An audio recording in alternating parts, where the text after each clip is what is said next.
विष्णुदेव, ये गज? मात्र गज नहीं देवराजेंद्र, एक नवजात गज। प्रभु, ये क्या कह रहे हैं आप? इस गज शिशु का शीश ही माता पार्वती के पुत्र का शीश होगा? ये कैसे संभव है प्रभु? स्मरण कीजिए देवगण, महादेव ने ये तो नहीं कहा था कि हमें मानव शिशु का शीश ले जाना ही अनिवार्य है।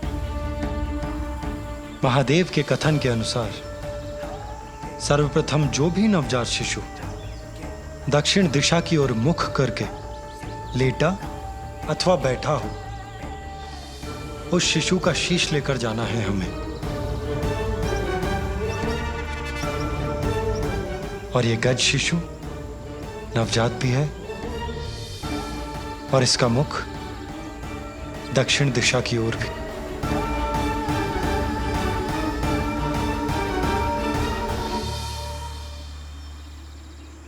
विष्णुदेव, ये गजमाता भी तो मां है। जब ये निद्रा से जागेगी और अपने पुत्र को अपने समीप नहीं पाएगी तो इस मां की भी क्रोधाग्नि जागृत हो जाएगी और तब ये भी भयंकर उत्पात मचाकर सर्वत्र विनाश करेगी।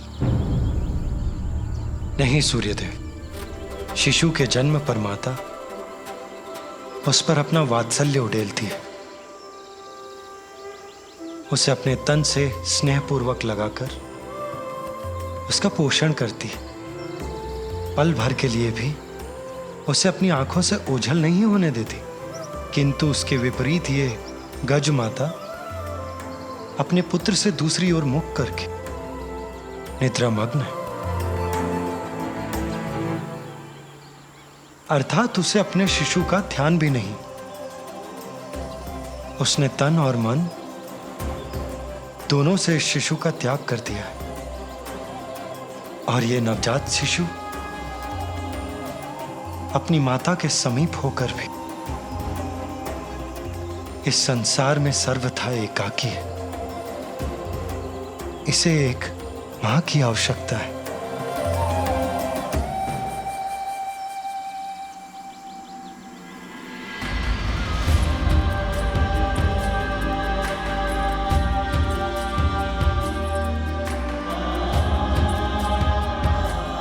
और वहां एक अन्य मां अपने पुत्र के लिए व्याकुल है।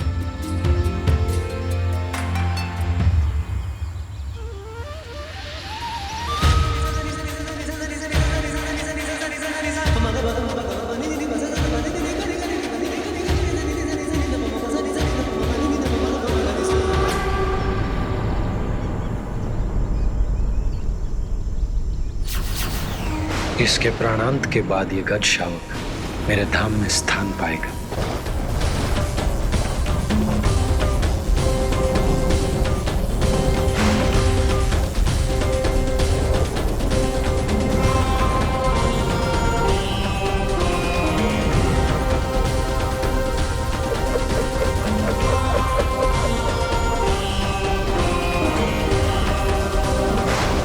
ये पाश किसका है और कौन है जो इस शिशु को बांधने यहां तक पहुंच गया?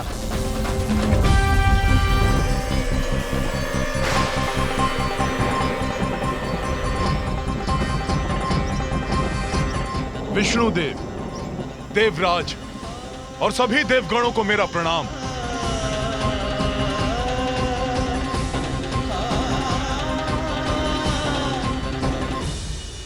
प्रणाम यमराज। किंतु आप और यहां, आपके यहां आने का क्या प्रयोजन है? देवराज, मैं यहां अपना कर्तव्य निभाने, इस गज शिशु को मृत्यु प्रदान करने आया हूं।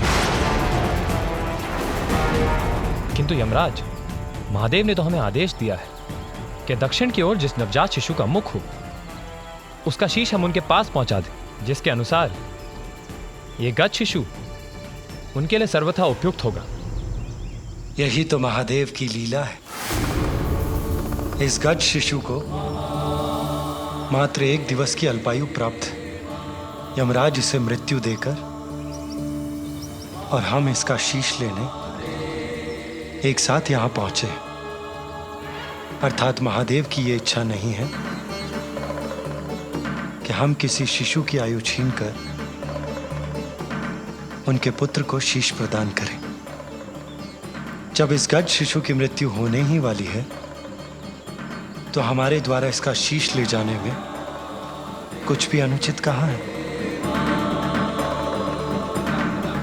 इसे ही कहते हैं परमात्मा का न्याय।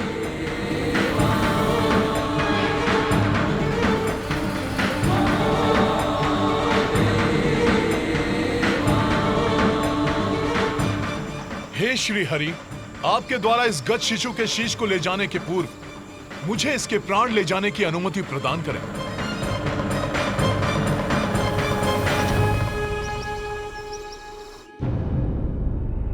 कितना समय बीत गया और मेरा पुत्र अभी भी निष्प्राण है।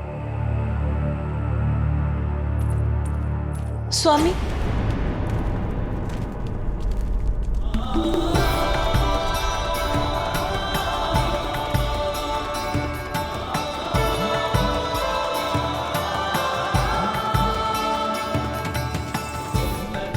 श्री हरि और देवगण लौट रहे हैं, अर्थात उनकी यात्रा सफल हुई।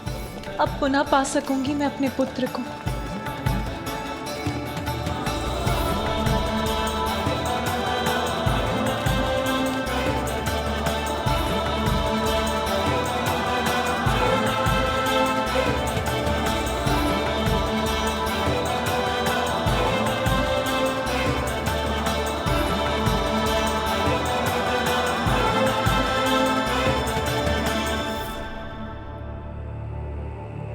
किंतु वो शीश कहाँ है जो श्री हरि और देवगण अपने साथ लाए हैं?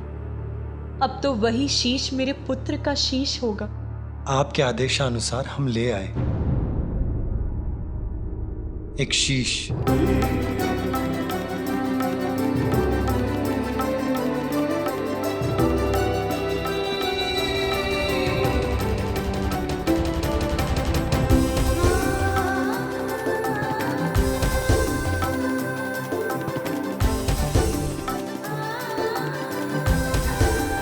सूर्यदेव इस शीश को लेकर उस गुफा के भीतर जाएं, जहां हमारे पुत्र का पार्थिव शरीर स्थित है।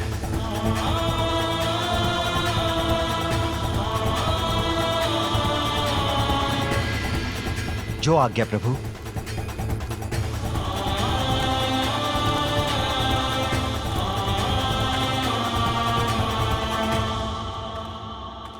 प्रभु, मुझे अभी भी एक शंका है।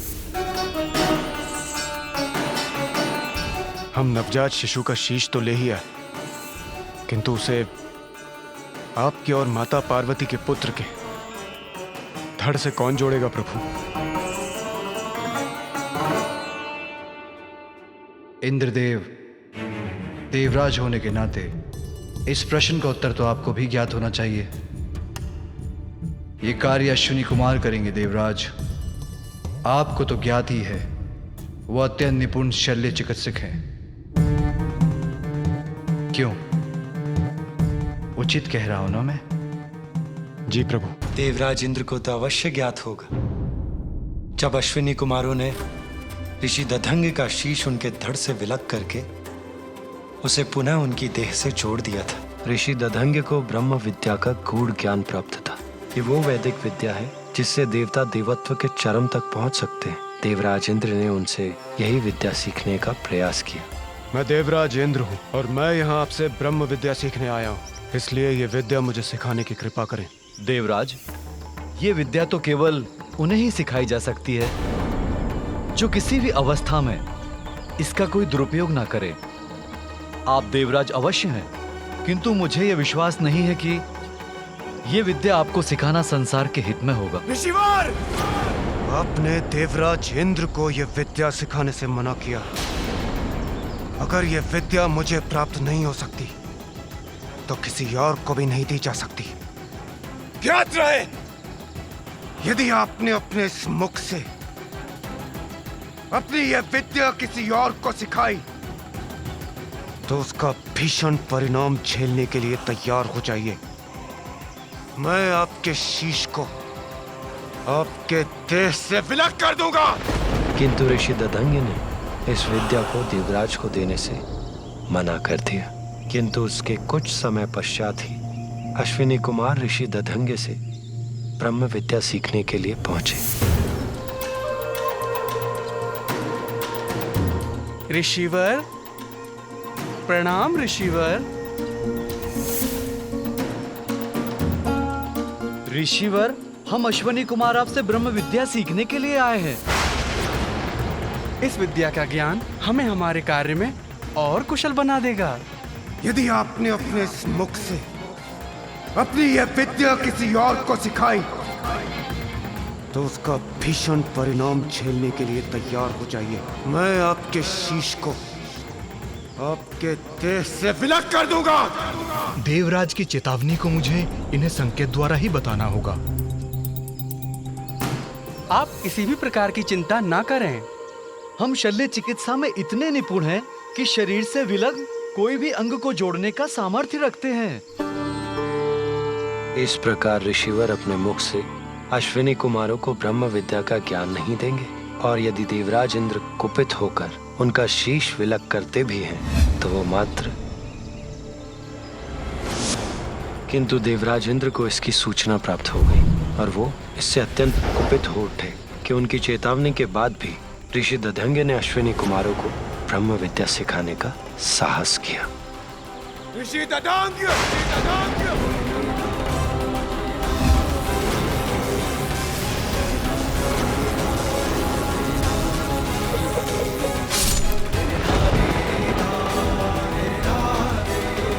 इसके उपरांत दोनों अश्विनी कुमारों ने ऋषि दधंगे के शीश को उनके शरीर पर पुनः स्थापित कर संजीवनी विद्या से उन्हें पुनर्जीवित कर दिया। आप दोनों का कल्याण हो। आप दोनों ने मात्र मेरे जीवन की रक्षा नहीं की, अपितु मेरे धर्म को भंग होने से भी रक्षित किया है। एक गुरु होने के कारण आप दोनों जैसे योग्य शिष्यों को धर्म का ज्ञान देना मेरा धर्म था। यदि देवराज इंद्र के भय से मैं आपको ये ज्ञान दिए बिना लौटा देता, मेरे गुरु होने का धर्म खंडित होता। शल्य चिकित्सा में पारंगत और संजीवनी विद्या के ज्ञाता भी हैं अश्विनी कुमार, इसलिए बालक के शीश को उसके धड़ से जोड़ने के लिए उनका बुलाया जाना स्वाभाविक है और उपयुक्त भी। बालक के शीश को उसके धड़ से जोड़कर वो उसे प्राण दान देने में समर्थ है।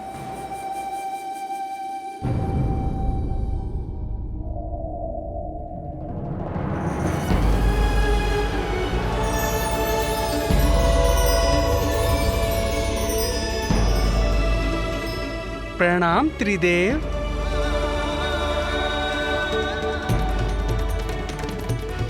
प्रणाम देवतागण।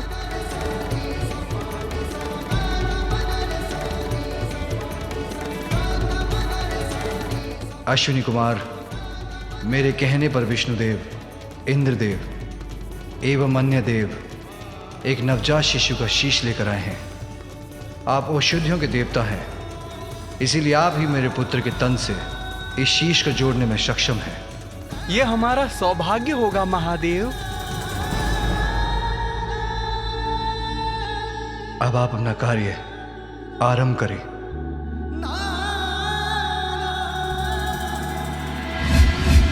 देवगण,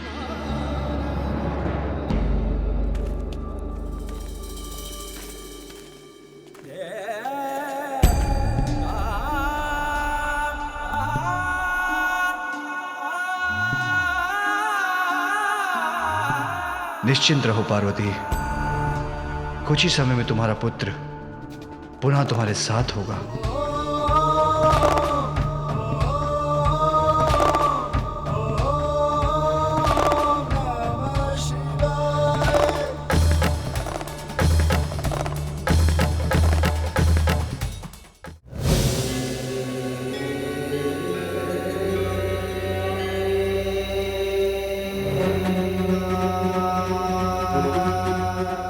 महादेव, हम शीश को तो बालक के शरीर से जोड़ देंगे, किंतु इनकी मृत्यु आपके त्रिशूल के प्रहार से हुई थी, इसलिए हम इन्हें जीवन प्रदान नहीं कर सकेंगे। इन्हें प्राण देकर पुनर्जीवित तो आप ही कर सकते हैं प्रभु।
हमने अपना कार्य कर दिया प्रभु।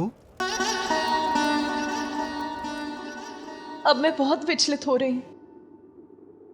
मैं अपनी दिव्य दृष्टि से भीतर देख सकती हूं, किंतु स्वयं देखने पर मैं अत्यंत व्याकुल ना हो जाऊं। देवी सरस्वती, क्या आप मुझे देखकर बता सकती हैं कि वहां क्या हो रहा है?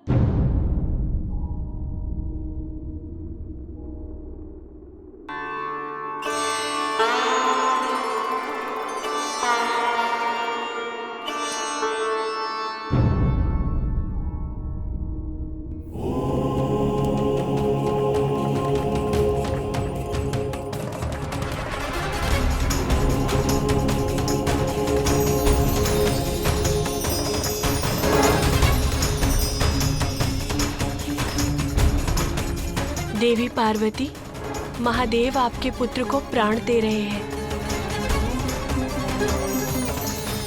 उनके पांव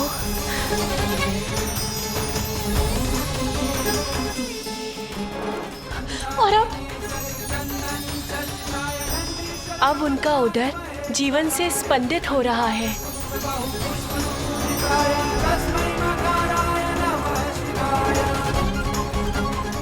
और अब क्या हो रहा है वहां? अब उनके हाथ और उनकी भुजाएं, उसमें भी जीवन का संचार हो रहा है। और बताइए ना, अब क्या हो रहा है वहां? और अब उनकी ग्रीवा क्रियाशील हो रही है।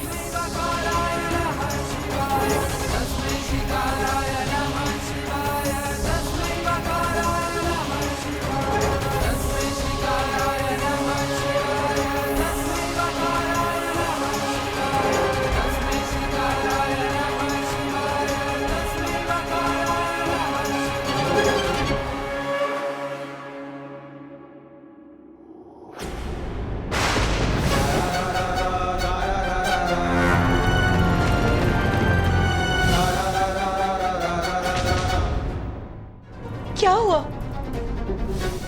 आपने अपनी दिव्य दृष्टि क्यों हटा ली? आप मुझे कुछ बता क्यों नहीं रही हैं? वो देवी पार्वती, जैसा मैंने कहा, महादेव आपके पुत्र को प्राण दे रहे हैं। नहीं, कुछ तो है जो देवी सरस्वती मुझे नहीं बता रही। मैं स्वयं जाकर देखती हूँ।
मुख को दो दिल लाल बिराजे सुत गौरी हर को हाथ लिए गुड़ लड्डू साई सुरवर को महिमा कहे न जाए लाल